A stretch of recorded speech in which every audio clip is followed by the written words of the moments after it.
iPhone 13 on us for every customer. Current, new, everyone. To show the love.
See, we were in Texas. Hey, Damaris. Hey, Damaris. Damaris is what I get in the South. No, that'll be Demur. That'll be Georgia. Demur. Damaris. Hey, Damaris. I get That'll be Demur. Georgia. I get Damaris. That'll be Georgia.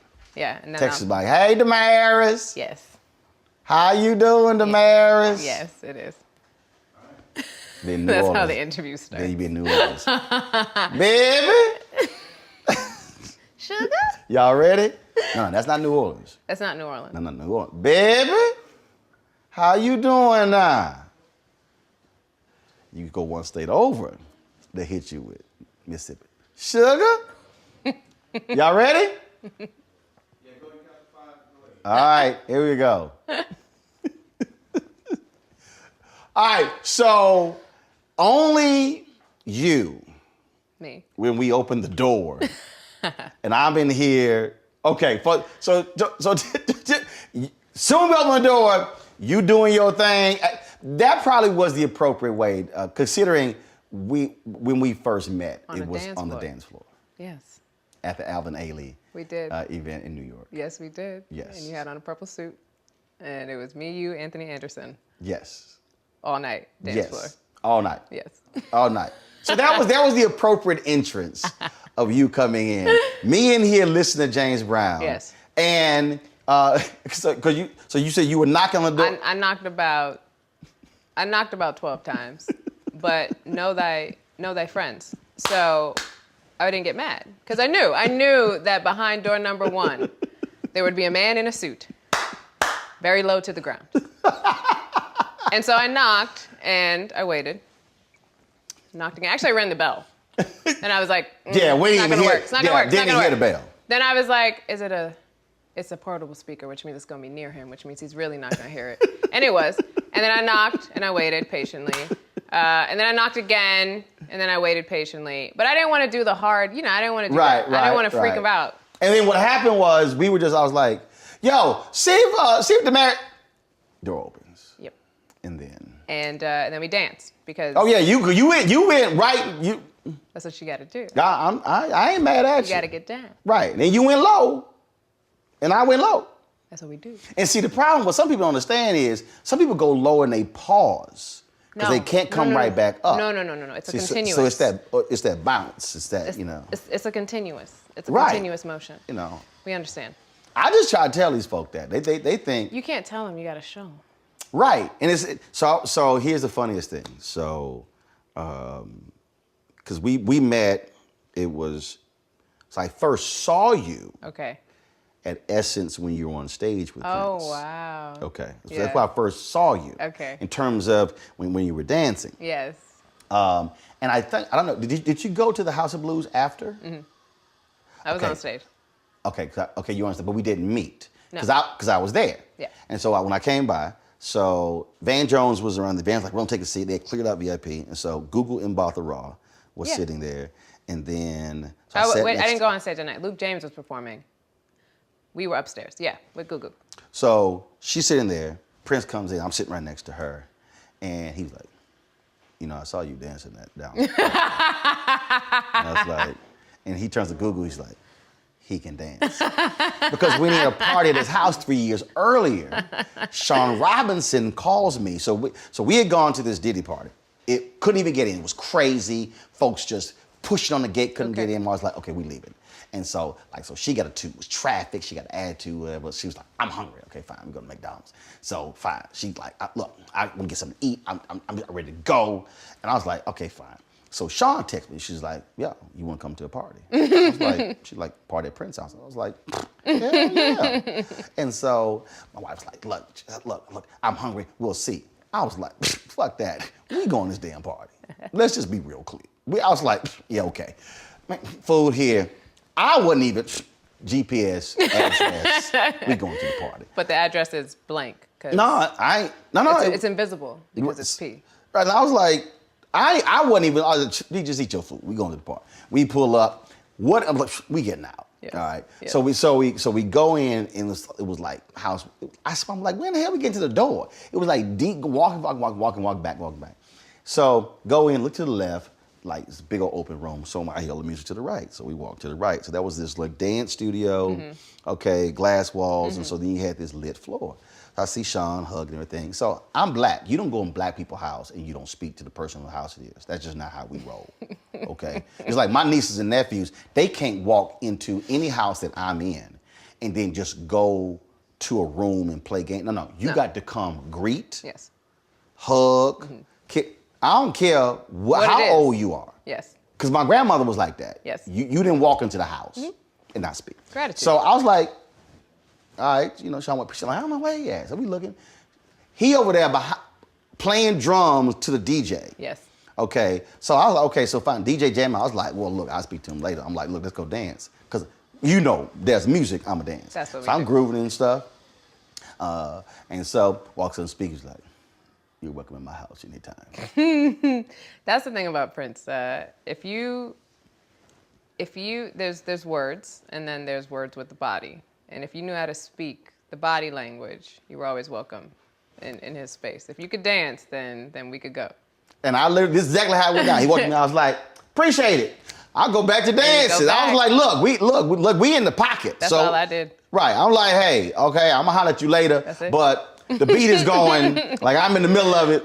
And so the funniest part, so later, so Liv was singing, Yep. Shelby J was singing. And so she was singing Misty Blue. He goes get this cape. He pushed me, go on up there. I'm like, man, they sing. I ain't going up there. But so we can't talk about it. Obviously, he had signs everywhere, no texting or whatever. Right. So I'm like, I think the only tweet I sent out was like, I can't tell y'all where I'm at. But if y'all knew where I was at, y'all would be jealous.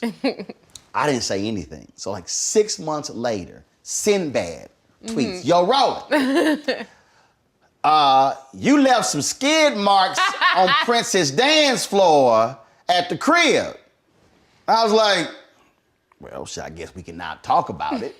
And so he's like, man, he was like, you came to the house and were just dancing. That's it. I was like, look, bro, I said, it don't matter who house I go to. You gonna move. Because my philosophy has always been the same. If I go home and this suit's dry, I'm pissed. There's a problem. But if I go home and this bad boy is drenched and I got Different to color. peel it off, I'm like, oh, hell yeah. It was a good party. So is that how you are as well when it's like, because, you know, I don't get this thing now at clubs where they go to the club, they get drinks, they stand around, talk, and watch the DJ. You know, so here's the thing that I've been kind of thinking about a lot lately. With the age of social media, which has its pros and cons, I feel like we're learning how to listen with our eyes. Right. You get a text message from someone, you have to interpret how it sounds. Right. And so how is that also not going to affect how we move? So many times you watch these videos of people dancing, but then you don't return the favor because you're trying to dance with your eyes, right? So you enjoy it, the dopamine hit comes, but your body is not prompted to move. So you get to a club per se, and you got your phone in your hand, and you're recording something, right? Your eyes are the ones in focus right now. It's not your body, right? So when we go to Prince parties or go to parties and we don't have our phone in our hand, we're free. Right. Your senses are free to do It's the moment. what they do. You're present, right? Right. And so I think that the issue that has arisen is that we're not being very present when it comes to the Right. party. But when the music is there, right? The music is present. If you're present, it's the most magical combination. This is my crazy ass. I can dance with the phone. So we gonna it's the video is gonna be a moving video. It's just gonna be a moving video. Yes. Love our new Alexa. It's a Buick. Yeah, Alexa. Buick. Alexa. It's a Buick. It's an Alexa. It's a Buick. It's an Alexa. Coach, that's a Buick. That's an Alexa. The Buick Enclave with available Alexa built-in. Into the bins over the window seats. These are the only bins that will accommodate larger rollerboards.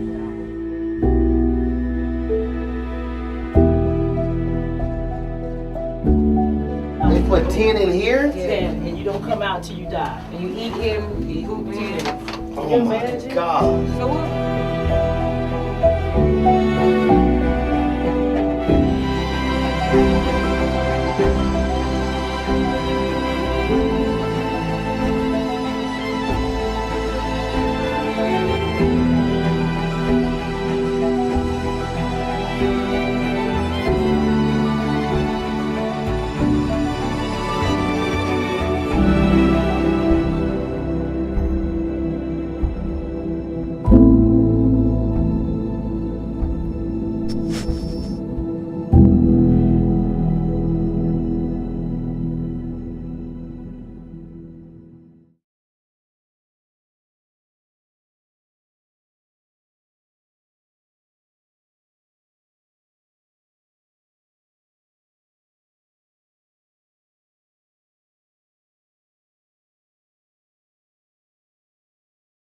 Because I mean, I just think about how I grew up.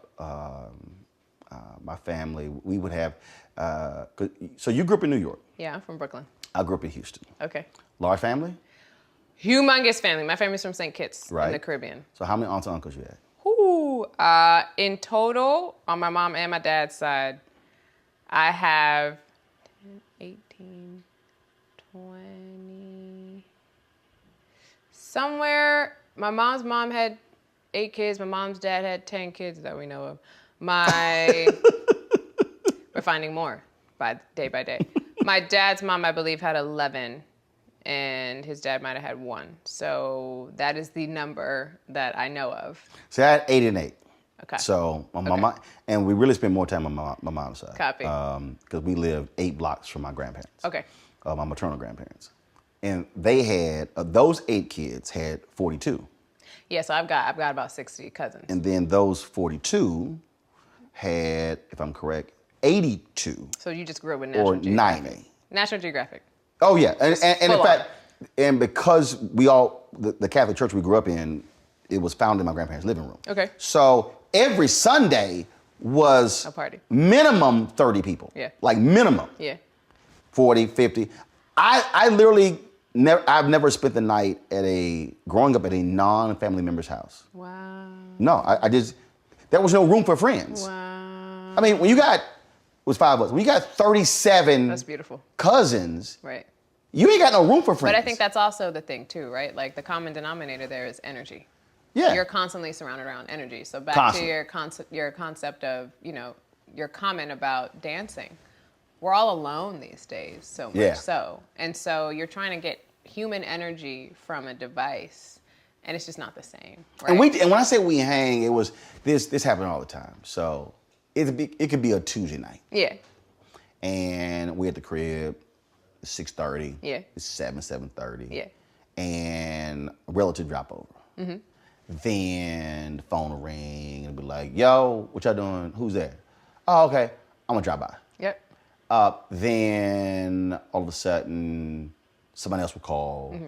And then on Tuesday or Wednesday night, school night, it's 30, 40 people at the house. Yeah. So now my dad's in the kitchen. Now music is playing. Now food has been cooked. And all of a sudden, it has gone from it's a get together. Yep. So that's why when I come to LA, I started doing I call them dinner parties, but they really get-togethers. Okay. Ain't no advance notice. No. I literally drop and I go, yo, I'm here. That's We gonna hook up at so-and-so's how I'm here. house. Right. I mean, because I don't even, like a couple of people I've hit, they're like, the publicist hit back. I'm like, see, this is why I don't talk to y'all. Because it's not organic, and that's the thing for me. So I grew up where it was organic. Yeah. And it was just, it just went from a call to a get-together to a part, and now it's 1 a.m. We gotta go to school the next day, but it's all family. Yeah. And I think COVID. I think what COVID did was, I think COVID taught a lot of people the value of those get-togethers. Yes. And people really realized how often they said no to going to stuff. Yes. And then was like, you know what the hell was I thinking? Yeah. First of all, life is not guaranteed. Why was I saying no? Right. Why was I passing up those moments, those opportunities, just to call some people together and say, yo, come by the crib. We're going to break out some food. It's not formal. No, you don't need an invitation. That's like I said when I come here. It's just all text message. Well, that's I mean, I think, it's perfectionism in a nutshell, right? We want to make sure that we're not going to be disappointed before we even go, so we don't go. So you, on the other hand, are like, I know I'm going to make this party a party. Oh, straight up. I ain't even worried about it. Who's there? I'm not worried about it. So if you're not worried about disappointment, you can always have a good time. I ain't even worried about what we going to eat. What you going to wear? Because when I say, look, my grandmother had a catering business. Okay. So I started catering when I was 7. Okay. I stopped when I was 30. Okay. I can't tell you how many houses we went to. And it was like, all right. Yep. And because I can cook. Yep. Matter of fact, my frat brother of mine got married. We go to their house. His other brother was supposed to barbecue. Okay. We get there, ain't shit ready. That's a problem. So me and my brother was like, and it's about 50, 60 people in the house. And again, that's nothing for us. Okay. We were like, all right, we got all this chicken. We gonna do a gumbo. We'll be back. We go to the grocery store. We get the stuff. It's hilarious. They are sitting here opening wedding gifts. Like, we in the kitchen, they were like, man, they ain't got this, they ain't got that. I'm walking in, pass me that item right there. Like, they literally opening wedding gifts. And we walking in, pass me that. Yeah. Because we in here straight up Yep. did a gumbo. Because like, man, y'all taking too long. Yep. So just taking over the kitchen. I used to we had Black Journalists Convention. I always remember you had the cases of CDs? Yes. I always rolled with 3 of those, 100. So we always had 300 CDs. What color marker did you use to name the Oh, CDs? no. What do you mean name it? What do you mean? No, these were the actual artists. I bought music. No, this wasn't like I was ripping. Oh, these are your CDs. No, this was my CDs. You didn't make these CDs. No, I didn't make the CDs. I copy. So it was so we I'm were from Brooklyn. Okay. No. Get it how you live it. Right. No. I bought music. In fact, people hit me up one. So apparently Prince tweeted something, and I said, "Oh no. I don't do streaming. I buy music. If I want to hear that artist, I don't want to hear who sounds like." I'm the same. And he responded, and people hit me up, Roland, Prince tweeted you back. Yeah, he was great on Twitter. And I was like, what are y'all talking about? They're like, no. He tweeted you back. I was like, because I wasn't even checking. And I was like, oh, all right, cool. But that was my thing. I just, so I would roll to the convention with I always had the music. So people, every time something had, they like, yeah, we need to get, I was like, pfft. Okay, what's the last I got song? music. What's the last song you played? Oh, it was the James Brown song we just listened to. What song was it? What song was it? Which one of the JB songs was it? I don't know. It was one of them. I played a song called After Ventus by Enya. Okay. Yeah, that's No. That's the last song I No, played. I'm wrong. The last song played before we started was Maxwell's Ascension. It was. And it was Shout out to Max. It was the remix Yes. of the Janet Jackson beat. Yes. Which I did not know. Now, first of all, I'm a huge Maxwell fan. Yes. Did not know it existed until Maxwell did an interview with D-Nice. Jimmy Jam came on the IG Live. Shout out to D-Nice. And D-Nice was telling when Jimmy Jam turned him on to that remix. Okay.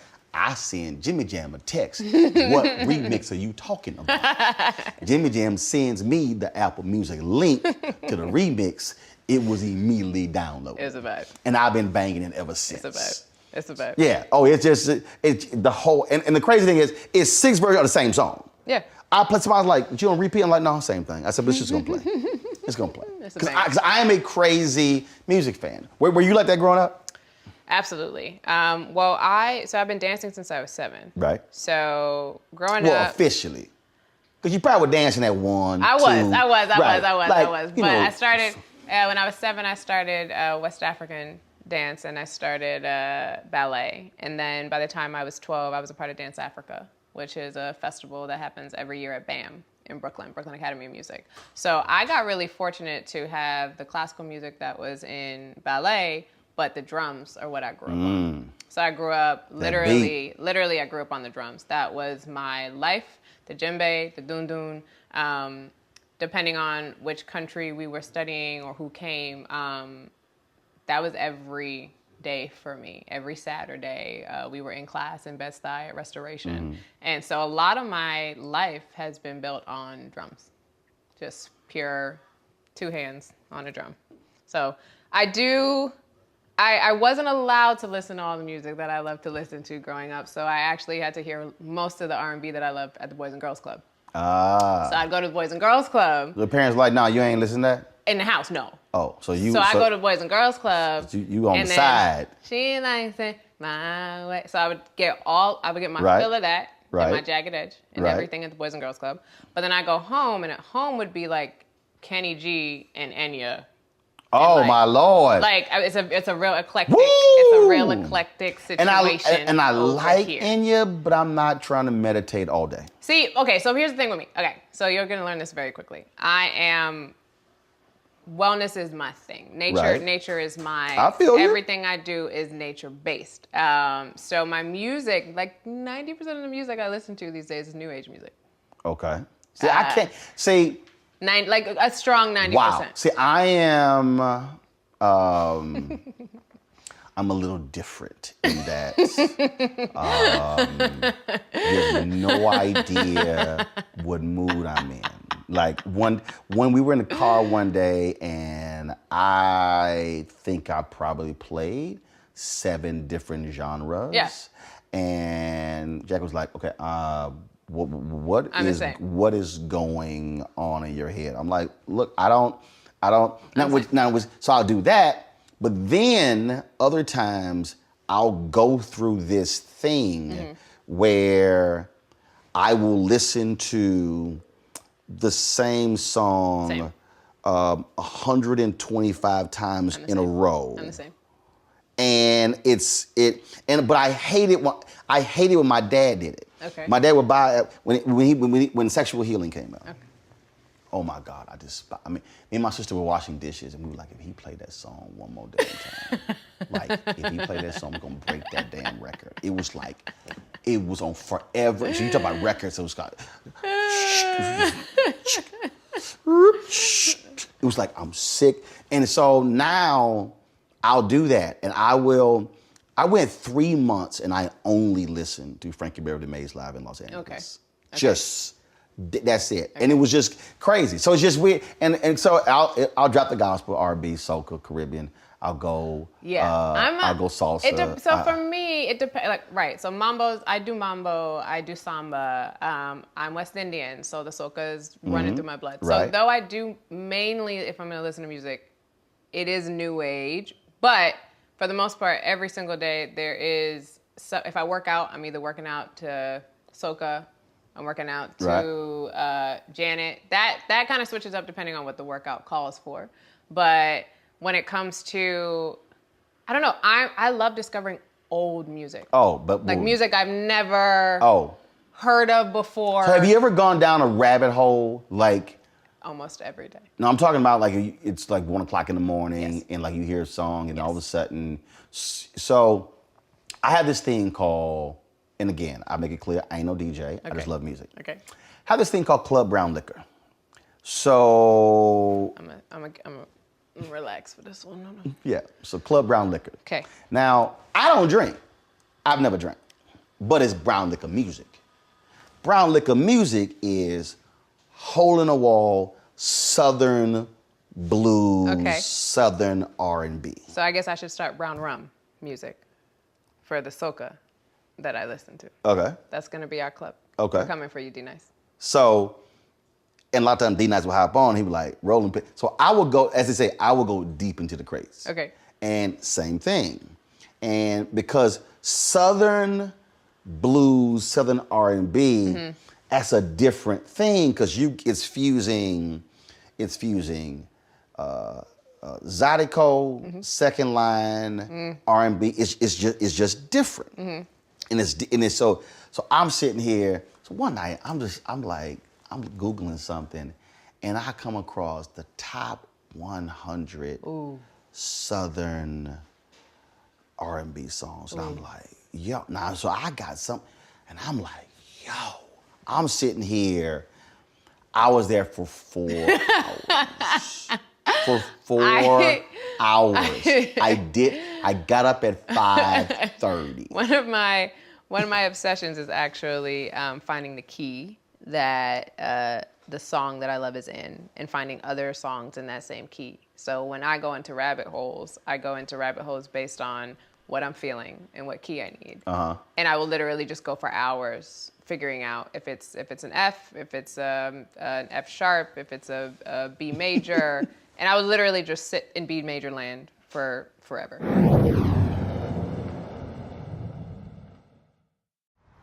How about sushi? I just had sushi for lunch yesterday. How about tacos? Automatic emergency braking, one of 6 advanced safety features standard on every 2022 Chevy Equinox. Find new technology. Find new roads. Chevrolet. Pull up a chair. Take your seat. The Black Tape. With me, Dr. Greg Carr, here on the Black Star Network. Every week, we'll take a deeper dive into the world we're living in. Join the conversation only on the Black Star Network.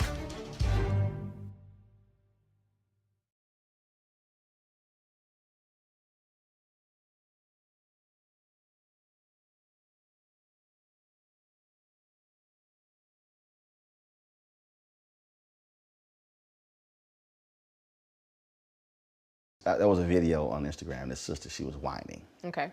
And no, she wasn't complaining. She was whining. She was whining. She was whining. She wees. She was whining. She wees.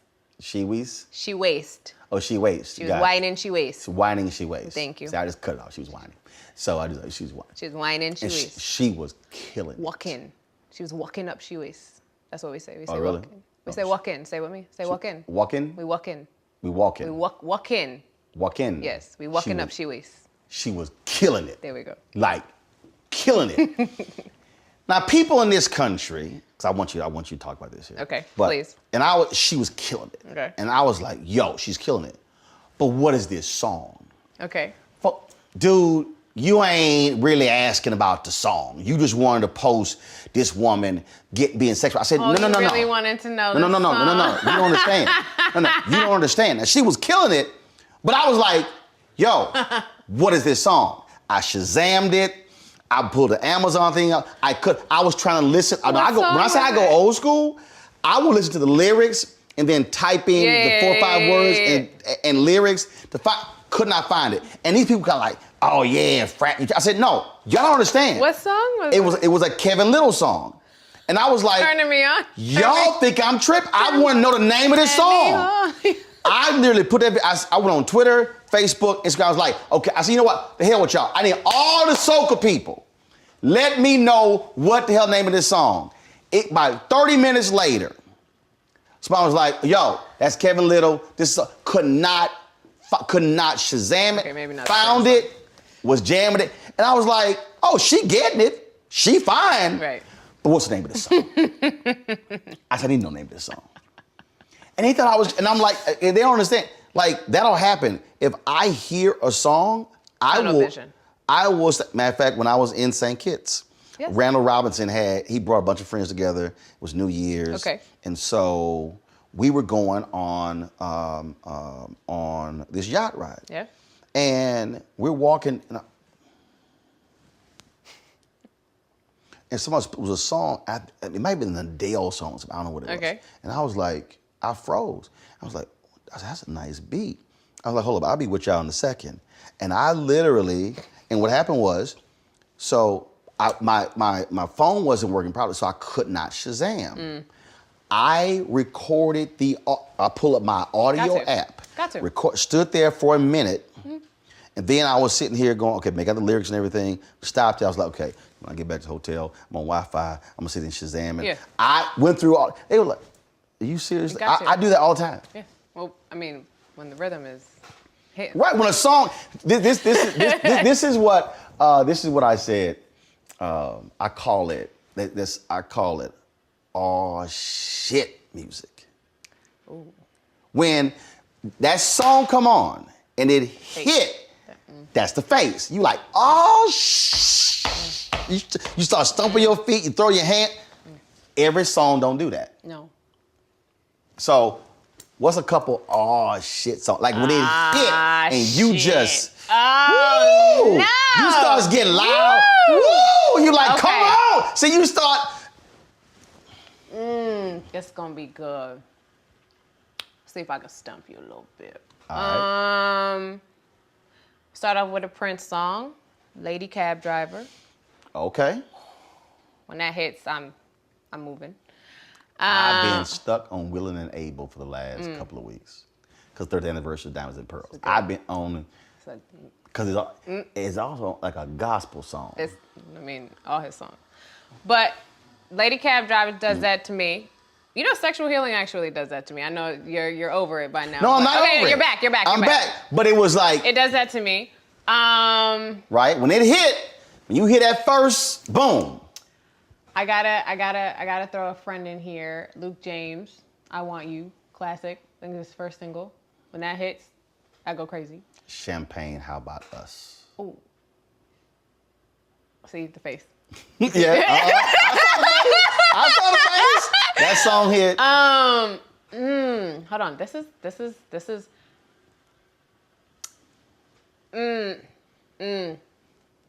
You're Not My Girl. New edition. Okay. Lady Marmalade. Okay. That's an all shit song. Okay. That is an all shit song. Those first chords. Juan Luis Guerra has a song called Bachata Rosa. Okay. All right. That song gets me. I do bachata. Otis Clay.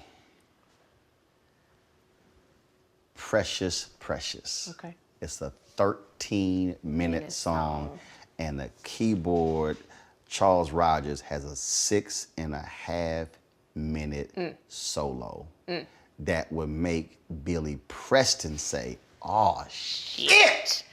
Play that funky music. Always gets me. Okay. Just the first hit it. SOS band, take your time. Woo! Especially the last 2.5 minutes. Let's do it. Let's do it. Hey, let's do it right. Ha! Come on, baby. Hey. Let's do it. Hey. If it takes all night. Ah. It just. Okay. Frankie Beverly Mays, Feel the Feeling. Shaka Khan. Why is it leaving? I Feel For You. I'm Every Woman. I live you. I love you. Is that the name of the song? I love you. I live you. I love you still? No? I Feel For You. No. Okay. I live you. I love. Okay, we're going to find out. Oh man. Yes. That's a oh shit. Yeah. That's a Easy. Love and Happiness. Yeah. Easy. Yeah. By Al Green. Okay. This is there's so many new age songs that I'm trying to skip over because you're really not gonna know. No, go ahead. Cause when I'm gonna go look. I'm gonna listen to so them. there's a song called Spirit by a friend named Peter Cater. Okay. That song will do it. For You to Love, Luther Vandross. See? Cause you know what it is? It's the snap. I did a musical breakdown on IG one night. Okay. I played it, and Lisa Fisher, who adores me, she came on. And so she was commenting on the IG Live about the song and how it was created. And how then, so here I am breaking it down, like, oh, y'all listen to this part, listen to this part, listen to this right here, listen to this. And she was like, he's not lying. And it was just, and I said, what makes that song? So I was just breaking the whole song down. And it was, oh, that song there. There's a It's the middle of the night. Prince song called Moonbeam Levels that got released a couple years ago. Say it again? Moonbeam Levels. I do have it. Now, That's it. I'll tell you one that'll get it. Okay. And when I heard it, I was like, There's a lead up. yo, Okay. that song there. And because of what he's describing. The eyes are closed, by the way. This is also a you caliber only- of, oh shit. Ooh, it's about that walk. Ass like a 5-cut diamond, mounted on 2 legs of stone. Damn! When I heard, Supposed to be oh shit. when It's I supposed to be damn. no, that made that when I no, damn is me visualizing her. Copy, it's copy, an copy, all copy, shit copy, song, copy, but it's copy. visualized because I've seen. I'm like, she should be walking to. It's about that walk. Okay. No, it's that song. Okay. And the crazy thing, that was one of the songs that they released that was from the vault that he never wanted to release. I know. And I was like, I said, when George Lopez said, he said, man, I hate that you never got a chance. He said, I wish Prince knew about your crazy love of music. He said, I would have loved to see the two of y'all talk about that. And what's crazy, Van Jones said, he said, oh, you would have swore y'all were tight. He said, man, he talked about you all the time. Hey, I said, dude, no. I said, oh, I passed only cross twice. Yeah. Van's my godfather, by the way. Oh, okay. No, okay. So I want to hit you with a good one. Yeah, give me a For good one. some reason, Make It Last Forever. Oh, hell yeah. That. No, but the one on that album, that is a shit song. Is? It's a right and a wrong with it. Cause it's the beat. That was the first. Okay, maybe not been the first, but that was like the first of that era that had this deep, hard bass line to a slow jam. Okay. When that sucker just dropped, Hit you. people, oh shit, the OG, Keith Sweat. Brick House. Yeah. Always. Yeah. Brick House. I call That'll myself do a it. Brick House. Brick House will do it. Out of all the eras, I said, I do believe the 70s is the golden era because nothing sounds alike. No. That's the thing for me. I really hate a lot of music today because you're like, okay, the DJ changed the song? Because I swear I didn't heard the same artist for the last 45 minutes. That to me, that's why when it comes to music and dance, to me, I need to be distinct. Yeah. I can't stand if stuff sounds all the same. It drives me crazy. Well, I mean, it's again, I go back to my words comment, but it's storytelling, right? And Yep. so in the 70s, it was storytelling. They were telling stories. Whereas now, I don't know that that we're sharing I say this a lot about my generation, right? Sometimes I don't know that we realize that we're actually reaping the benefits of the work that has been done before us, right? And so I think that the common denominator with a lot of older music is that there was more pain in it. So as you continue on with these generations who are reaping the benefits of the past generation's pain, you're not necessarily getting music that has the same level of pain in it and it's depth deep. There and you go. weight. Right. BB King, when BB King died, I interviewed Lionel Which isn't a bad thing. Right. But I think that we connect But a you lot got to feel that thing. with music. I mean, you got to feel it. Right. When BB King died, I interviewed Lionel Richie, and he said, Lionel, you can't write the blues from the back of a limousine. I was like, dang. But it's true. You got to feel it, right? It's there's something about the different eras and what was happening outside, Yep. right? There you go. The external. It was music was a way of speaking when you couldn't speak, Yep. right? And so I think so many of our favorite songs Yep. were the artist not necessarily getting on a stage or There you getting go. on a talk show, Or getting on social media. or getting on social or being media, on IG Live. right? And being able to It had share to it. come through the music. But I think what ends up happening, though, unfortunately, is that older generations end up kind of looking at us as like these kids. But it's like this is what happens when you fight. Well, actually, what I say to the older generation, I said if you did not play the music, that's why. But my nieces roll Right. with me. I would Right. say, headphones off. You gotta, yeah. My whole deal is you can't, like, because growing up, we couldn't be in our room Right. listening to our music while my daddy was listening to His music. No, bring your ass in here. Right. So my appreciation of all of these music, you talk about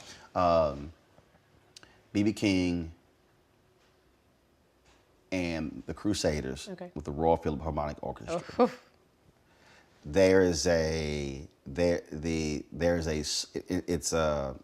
the orchestra song. And so because I play in the band, Right. because I played cornet, elementary school, bass, baritone, horn, that song is so amazing. Right. And it's just the timpanis, the strings. It's just this amazing song on this blues album, and it's actually my favorite song. Right. Right. Crusaders is great. Randy is great. B.B. Right. King is great, but that song is so amazing. Again, common denominators, right? Live music. What are you doing? Oh. What are you doing? What are the musicians doing? They're moving. There you go. What do you love to do?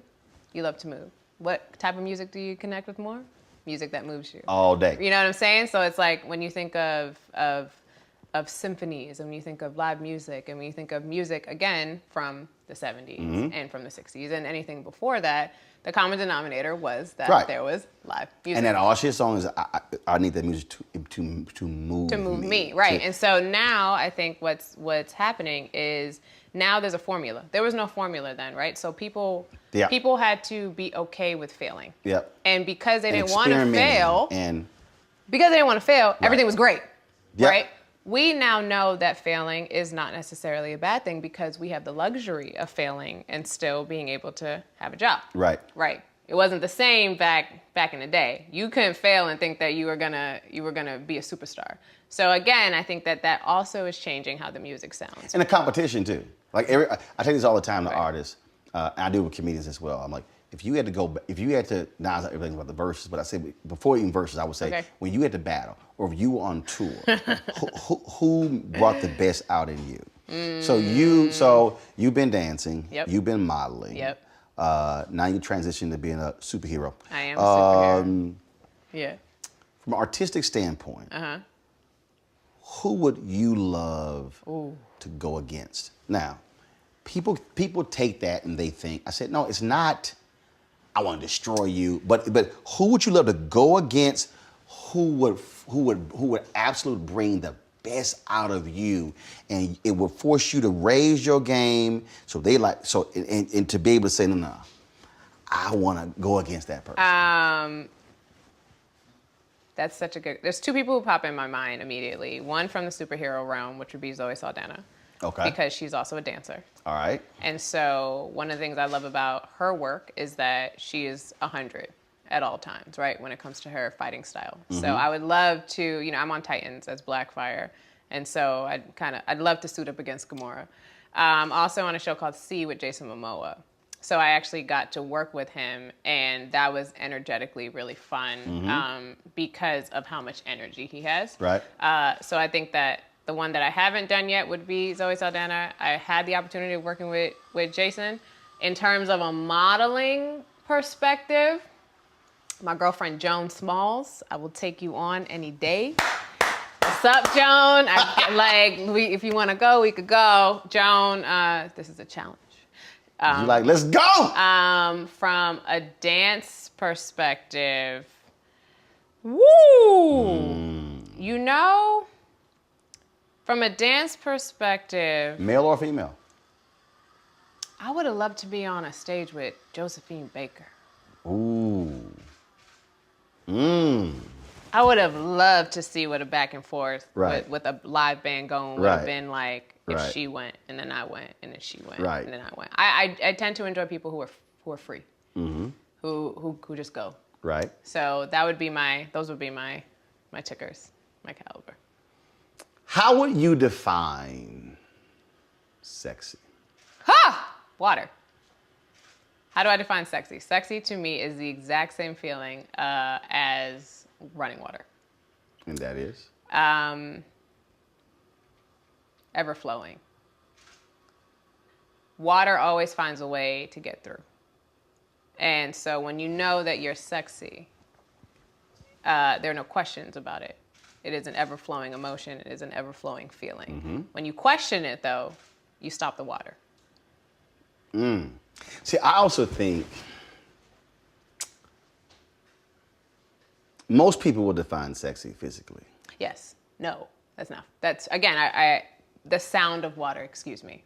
The sound of water. Sexy for me, I struggle with this a lot, mainly because I've been told what sexy should look like, what it should feel like. As a model who did Sports Illustrated, you're told that this is what sells sexy, but then you travel the world and what's sexy to one person is not sexy to another person. I'm more of a mindfuck kind of person. How can you stimulate the brain? To me, that's sexy. That's what I'm saying. See, that's the thing is, the reason I ask the question is because you have folks, oh my God, models, supermodels, fascination. Yes. And I've met a lot of models. And I've met a lot of models that aren't sexy to me. Yes. Somebody's like, what are you talking about? But look at her, I'm like, but she's not. Because there are some who are, and it's the twinkle in the eye, it's the smile, or it's how they move, or it's how they think. Right.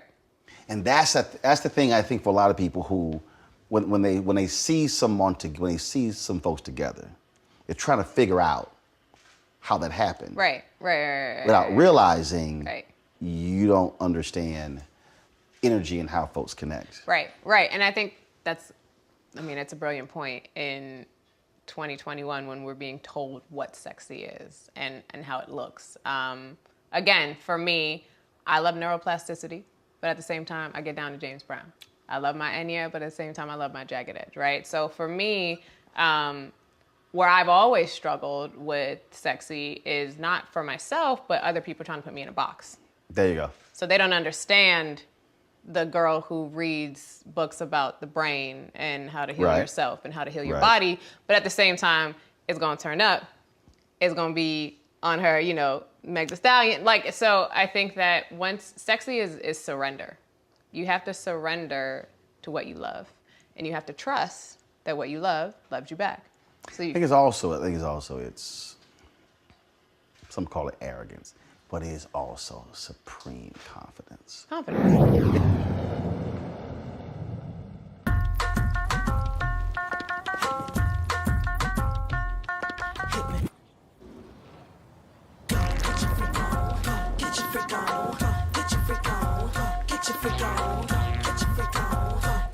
Don't you think it's time to get wealthy? I'm Deborah Owens, America's Wealth Coach, and my new show on the Black Star Network focuses on the things your financial advisor or bank isn't telling you. So watch Get Wealthy on the Black Star Network.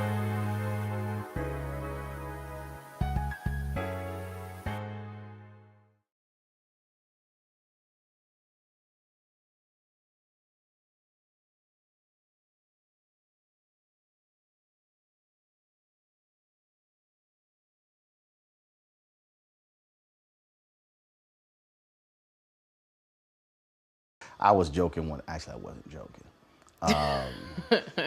One of the reasons why I don't particularly like this whole skinny pants thing is because Skinny jeans? Pants, jeans, but also you know how they're doing the suits now. Okay. Is because I said no. I said your cuff has to hit the door before you do. Oh God. See, I don't want it. I don't want it. And when I told somebody that, they were like, Like what the? I was like, no. I said, and they were like, but I forced them to think about that. I said, no, that's a walk. I said that's a flow. But that water. So for me, I when I wear pants, right? I like pants that hit the floor. Okay. So I'm the same, right? So you're rarely gonna see me in a pant that's too short. I don't really. Oh no, So I don't like that feeling. Like I am very. I had an outfit made in Ghana, and I'm actually pissed off right now. Okay. The outfit made in Ghana, and it hit the top. Whoa. Oh, that's wide. The funkiest 48-second song ever. I put this sucker on loopers on the Gap Band live in Atlanta. Child, talk about your shoe. 48 seconds, and it's crazy. And I thought I put this damn thing on Do Not Disturb, but somehow it still rang. All right, let me turn this off. Here's what happened. It hit the top of the shoe. It's perfect. Okay. It's perfect. It's perfect. Why did it shrink an inch? Dry cleaners. I'm pissed.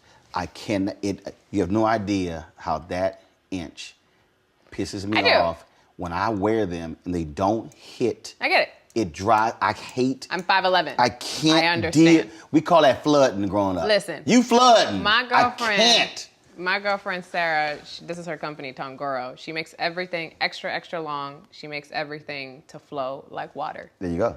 And if it doesn't flow like water, chances are I'm probably not gonna enjoy wearing it because I enjoy the presence that comes with being tall. I really love being tall. I love when you can get into a room and people can feel you before you get there. So I like my clothes to also feel like that. So that if I'm not moving, I still look good. Right. It's water. When water is settled, good. Water can be the most terrifying thing in the world or the most calmest thing in the world, right? But it's still water. And I think that we keep trying to change ourselves to change form. When the reality is you're always going to be you, right? I call it the 3 levels. Always. I call it the 3 levels of truth, right? So you got the first level that it's water. And then that's the unchanging truth. And then you've got the second level, which is the changing truth, which is right now the water is still. In 5 minutes, the water is rough. Mm-hmm. Both are true, right? Just depends on the time, right? So that's the changing truth. And then there's the top of that, which is the belief that has somebody go, that's not water. It's ice. And you're like, no, it's water. And they're like, no, it's ice, right? But ice is water. So I think it's the same thing when it comes to style. Yep. There's going to be the you, your body, your who you are, that's unchanging, right? But then today you might enjoy a white suit. Mm-hmm. Tomorrow you might enjoy a green suit. Today you might say, I hate green suits. In 3 days you might say, you know what? I love green suits, right? That's a changing truth that when other people see you, they'll go, but 3 days ago you said... Don't matter. You don't like green suits. I asked somebody to tell me, dude, I don't understand. Right. I'll see you in this African outfit. I'll see you in this tuxedo. I'll see you in linen. I was like, what's going on? I said, I said, first of all, I don't want you to always assume you know what I'm going to wear. I'm gonna hit you with something. It was like literally, like same thing for feather pocket squares. Okay. I always wore silk pocket squares. Okay. Then I was looking in GQ and they had this guy had gone to Japan, this Shibori pocket square. Yes. That looks like a flower. I was like, yo, that's awesome. Mm-hmm. And I said, the Museum of Modern Art was the only place where they sold it. Okay. They had 2, and they added 2, I bought all 4. Okay. So then I found this woman in California who made a different style of Shibori pocket square. They look more like a seashell you put in your pocket. Or you could have it hanging out, and I would have it where it would sort of be hanging out. So it's sort of like an art piece. So I'm telling everybody I know who travels to Japan, I'm like, yo, if y'all see these pocket squares, you gotta get it. I'm at an event, this woman tells me, I got a friend who's an executive assistant in Japan. She says, I'll ask her. Okay, fine. A year later, she goes, what happened? I said, what do you mean? She said, oh, my executive assistant emailed you. She found pocket squares. I was like, what are you talking about? She said, no, read the email. So she sends me an email, she tells me, she says, I found the company, they have 47. She says, how many you want? I said, 47.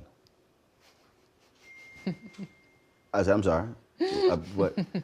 They have 47 different colors. Rolling one's all 47. And in fact, I reached out to them, I said, hey, are y'all selling this in the U.S.? And they said, we're about to sign an exclusive deal. Okay. You can acquire 900 right now to sell. And I said, give me 900. I literally bought I bought 900. It's like Prince in his shoes. And It's like Prince in his shoes. I bought 900, and I sold them on my website. Yeah. So Steve Harvey and I going back and forth on Pocket Squares. Okay. So we go to Essence, and I go, I'm at an event, St. Jude, and this dude has this, he has this, it was on a stick like this. Okay. And it was green and yellow and purple. Okay. And I'll go, it's in the pocket, and I go, where'd you get that? He said, oh, they sell, because it was a Mardi Gras thing. And I was like, and now my mind is going, I said, shit, my sister can make those. Oh, good. My sister's a designer, she's an artist, she's a designer. Okay. And I went, She made that. yeah, and I'm sitting there going, I could pimp the shit out of that feather pocket square. So I hit her up, I was like, yo, I need you to make me a sample of 10 feather pocket squares. Okay. I said, different ones. So she sends them back to me. Some are too long, they're too big. Others, I like change this, shorten the stick. I said, come back. She sends me about 30, all different feathers. And so I'm getting dressed for Essence. Okay. And I've got all my linen thing laid out, and I take a pic, and I've got the shoes out, the socks out, the ascots out, everything out. And I said, Steve Harvey, I got something for your ass. So get to New Orleans. And I'm to the morning show. I'm talking about, and people are like, what the hell's going on? I said, I'm about to hit your ass with something you have never seen. When there's a clap, it is severe. Yes. And so when he was like, he thought I just stuffed some feathers in. I was like, oh, hell no. He's like, your ass actually come here with them feather damn. He said, that's some next day shit. He said, I could give it to you. And what happened was, I go to the White House. Okay. White House Christmas party. Got to ask. Obama's like, really? Now, you already got the ascot, but the feathers. Now, while he's talking, while he's sitting here trying to cap on me, Michelle over here going, wow. And I said, see, I don't dress for you. This. He was over here, I said, this is why I'm rocking the feather pocket square. Well, then I appreciate your feather pocket squares So, today. yeah, because I had linen on, so I was like, yeah, I'm gonna go ahead. I had linen shirts and pants. I said, I'm gonna go ahead and put the jacket on. I appreciate it. Rock the feather I pocket square appreciate for it. the It's doing the I job. said, I'm gonna go ahead and do It's that. doing the job. Because and dudes, I was like, man, that bullshit. I ain't wearing no feather. I was like, I don't dress for you. I appreciate it. Also, I've had a thing all year with swans, so I'm with the birds. Last question for you. Okay. What do you want to do that you haven't done? There's talking. I can hear it. What do I want to do that I haven't done in terms of life or career? Anything. Anything. It could be career, it could be anything. What do I want to do I mean, you've danced. You've danced in front of thousands. that I haven't done? Do you sing? I do. Okay. Have you? No one knows this. No one know? Now they do. Like you can really sing? I sing. Show me something. No, we're good. Come on. This is not an audition. It's not an audition. No. Show me something. I've kept it to myself for a Show reason. a little something. Do a brother Flash. Little something. What? Are you going to do something with it? Are you Maybe. I don't know. But that's up to me. Peer pressure. Not my thing. Oh, I don't succumb either. Exactly. But you're the one who said you can actually sing. I can sing. And okay. So where? Okay. Have you done on the stage? Where have you sung? Do you only sing in the shower? I grew up singing, and then I changed to dance. So why not use all your gifts? I will. What you waiting With for? time. I'm not waiting for anything. Why you holding back? It's not holding back. It's literally doing things on my own time. Yes, you're doing things on your own time. Yes. So. You scared? No, God, no. You sure? Positive. Why would I be scared? Well, earlier you talked about being unsure.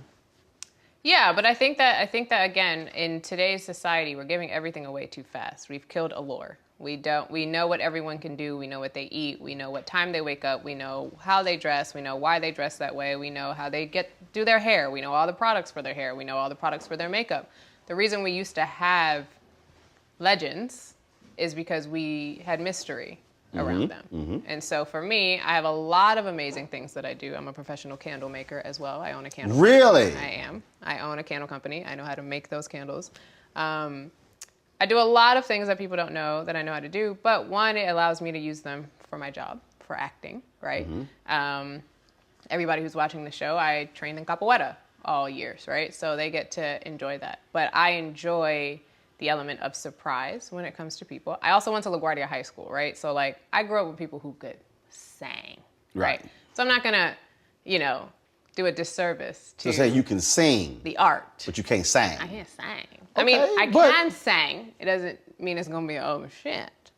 It's a subjective matter, right? When somebody says you can't dance, right? You can dance. It just might not look like Misty Copeland, but you can dance. Right. So, yeah, it's not a fear. It's not a worry. I would love to be in Chicago on Broadway. That's something that I've never said, but I would absolutely adore to be Velma in Chicago on Broadway. And something I haven't done yet in terms of, I've done the TV show. I'd love to be a superhero in a movie. That's a thing. But something even more fascinating. This is brilliant. My cousin is a pilot and in the Arctic. He goes to the Arctic often. He's got locks down to here. And I love him very much. And sometimes when he's in the air, while he's flying, the Northern Lights will come while he's up in the air. Caucasian kid named Addison. And I'd love to experience what that's like to go to the middle of nowhere, take off in an airplane, and the Northern Lights come while I'm in the airplane. Because I really enjoy things that I can't control. That's where I find the fabric of life to be, the things that you can't control. And in a day and age where we want to control everything, we need those moments of aha, of magic, of beauty. So there's a bunch of things that I probably want to do in the entertainment industry that I probably have some control over as long as I train and do what I got to do. But the thing about the natural world that's so fascinating to me is you have to release expectation to enjoy it. And so if I go up in the plane thinking that the Northern Lights are going to come and then they don't. Now I'm disappointed. Right. Versus enjoying whatever the ride was. Whatever the ride is. So in terms of anything that I haven't necessarily done yet, it would probably be something in nature. But that's something that I really know that once it happens, it will be magical. But there's so many lessons in the unexpected, right? I didn't know you were going to be dancing when I pulled up. And if I got mad at the door because you were wasting my time or something like that, right? It's an expectation that when I knock on the door, somebody's going to answer. Right. But if you release that expectation, now I can have fun. Now I'm outside laughing, and now I'm having a good time. Exactly. So something that I haven't done yet. I think there's so many things that I haven't done, but there's also so many things that I haven't thought about that I haven't done that I want to do. Those are the things that I want to do. The things I have no idea are coming. Do you intimidate men? Yes. Absolutely. And why do you think they're intimidated? Why do I think they're intimidated? Size is probably one of them. This is a question. This is a question. Not all men. I have heard that I'm very intimidating. I find that one of the most intimidating things that I get often is my generosity. Yeah, I don't really go by what society tells me I should be doing when it comes to relationships or love languages and all the other kind of stuff. And so when you live in a society where it is expectation-wise, especially so much that gets put on the men, I'm a very whimsical person and I enjoy reciprocity. I don't think that I'm supposed to just wait for the guy to do everything for me on their time, on their schedule. It doesn't mean I'm going to be proposing to anybody, but I find that the common denominator is it is very hard to believe that I am being truthful when I am generous, when there is no other motive involved except literally the act of generosity. In an age in society where we're skeptical about everything, why would she just be giving me a gift? I didn't do anything. Well, it's Tuesday. Just like you said, you wake up. Where's all your energy from? You wake up. And you just decided on that day, I want to give you a gift. And this is what I do. So I find that, you know, it's sad. Like, why is she giving me this candle? Right. I felt like it. Right. Why? And for me, it's making. I make candles for people. Right. So it's. That's what I'm saying. But it just, right. I decided to give you this. So I've kind of chucked the idea of you must earn to deserve. And I do think that that's something that's a really big fabric of our community and of our culture in America. That's something that I just have completely detached from. You should be able to receive flowers just because it's Tuesday. Oh my God. You have no idea. You have no idea. First of all, like, I have for years, I've written on this, I've talked about it. I despise Valentine's Day. Yeah. And here's why. I tell people, I said, how about if I send you flowers on March 14th? Right. Or October 14th? That's how I am. And folks go, I said, no, I said, it's what you actually do year round. Yeah. It's what you do if you decide to say, so versus, oh, hey, it's Valentine's, here's a spa gift card. I don't care. As opposed to you come home and candles are lit. Yeah. Candles by Damaris. Gorudo. Oh, that's the name? Yeah. Okay, spell it. It means gold. It's just Gorudo. All right, where can we get them? They're all custom. So so if you said that you had a specific scent that you love and a color candle that you love, we'd go find the vase and we'd go create them, and they're all clean and they're all natural. Oh. But I taught myself how to make my favorite candles, Guess and we'll- I share. Guess you'll be getting a text. I share. So again, versus again, spa, you come home, candles, Right. Kama Sutra oil, massage. Right. It's your point, gift, reciprocity. Reciprocity. And I think, again, right, one of the things that I learned from nature, I love to study animals a lot. And the common denominator with most animals that I find is they don't let themselves be uncomfortable for long. They play, right? And they learn how to train they learn how to fight based off of playing, right? You learn about the people around you when you play. That's how you really learn about, that's where trust is built. Right. So for me, there's also a bit of trust in it that says, if you receive this gift from me, you're trusting me with your play, you're trusting me Right. with that part of you, but I don't subscribe to, and my friends all know this about me, but I do not subscribe to what I'm supposed to be doing. Oh no, I absolutely understand that. Trust me. What were you doing? Because I feel like it. I don't subscribe to what I'm supposed I feel to like be it. doing. I do poetry. I have a wellness website. I do a lot of different things, but I believe that you should try so many different things until you figure out what's the thing that you truly, truly love. But when it comes to other people, I believe that listening to other people is big. I'm not going to give somebody a candle if they don't like candles. There you go. I'm not going to give you flowers if you hate flowers. And most people don't. They go, "How'd you know that?" Because you told me. You were talking. Right. Or you were talking, and I heard you. Right. And I filed it away. Right. And so that to me is one of the most beautiful parts of being alive, right? During COVID, we didn't really get the opportunity to do those things in person. Yep. So we figured out how to do them digitally, Mm-hmm. right? We adjusted to doing them digitally. But if you're attached to the in-person, one of my favorite quotes is, attachment is the root of all suffering. So when you detach from... Which also means that you don't know how to be alone. Right. And also learning to enjoy yourself. Right. And your point about And nature so- and being. Yes. Versus I've got to have people. I've got to be talking. I've got to I got to be doing something. Right. No. How about just be? But you have to. I believe that, it's no one's fault. You have to have more examples of people who talk about this stuff, right? You have to have more conversations about the joys of being and the joys You have to experience it. You gotta, of being by yourself, Right. and Japanese onsens and taking baths alone, and I think that once we make feeling good a fun activity and not a chore, clean your room, eat your greens, right? Versus this is what happens when your room is clean. This is what it feels like, right? Once the feeling is attached to it first, then we can get to the hard stuff. And that's how I feel when it comes to men, when it comes to dating, when it comes to friendships, relationships, anything in that particular realm.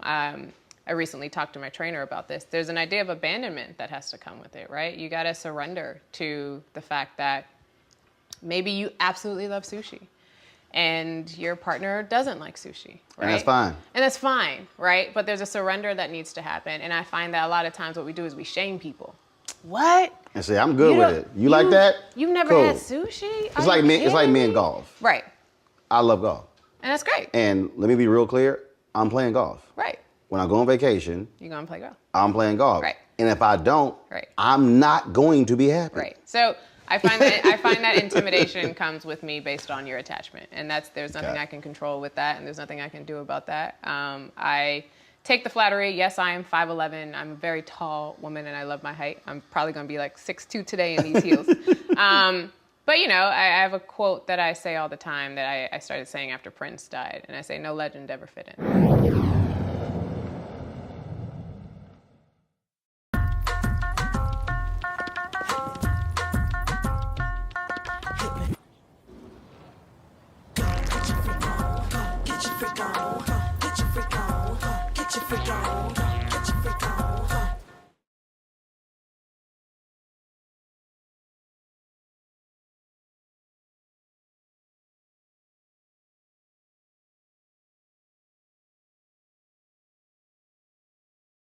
This is the last question. Okay. And I was going to ask it earlier, but I'm glad I saved it. Okay. Perfect segue. Okay. See, We're here. connected. When I got the news that he had passed, when I think back to other musical icons that I grew up with, none actually affected me more than his passing. And it was like literally, not when I was in Jamaica and I heard the Michael Jackson pass, not when I was in Houston when I heard the Whitney Houston pass, but I was on Capitol Hill. I was going moderating the event. Okay. What do you think? Why do you think that's the case? What was so different and unique that? Because even I've even said now, I missed that cat. I missed that music. And maybe it was because we met, but we never got a chance to talk. Shelby J actually told me that he had my book, my faith-based book. She's like, no, Roland, you go to Paisley Park. Yeah, he knew you was. She's like, no. She said, he brought your book in. He's like, you need to read this. I was kind of like, are you serious? Why do you think he hit differently? From personal experience, Prince allowed you to accept yourself. Prince did not apologize for who he was. Prince did not make himself a victim unless somebody was actually doing something to him. Slave on the face. But I say this often, you know, people ask me what my favorite Prince song is. Prince is an artist and a person that had many multitudes attached to him, right? And because of this, everybody attached to a different part of him. One of my girlfriends says, if you take a diamond and you take a picture of it from 6 different angles, you'll get 6 different diamonds. And that's Prince. And so this was a man who, if you liked playing the drums and you knew he played the drums, then you connected with him there. If you love singing, then you connected with him there. If you love fashion, then you connected with him there. If you love dance. If you love dance, then you connected with him there. If you love big bands, then you connected with him there. If you loved business. If you love business, then you connected with him there. If you loved insight and enlightenment and activism, and there were so many different sides of him that he never apologized for, and you accepted all of those things at once. He wore heels, but he also wore bell bottoms. He wore flares, but he also wore leather jackets, right? Like, so he had an afro, but his hair was straight. Like, there were so many, he played, right? And I think that his play allowed other people to feel like they could play, especially during dark times, especially when they might not have felt that they could be free at home.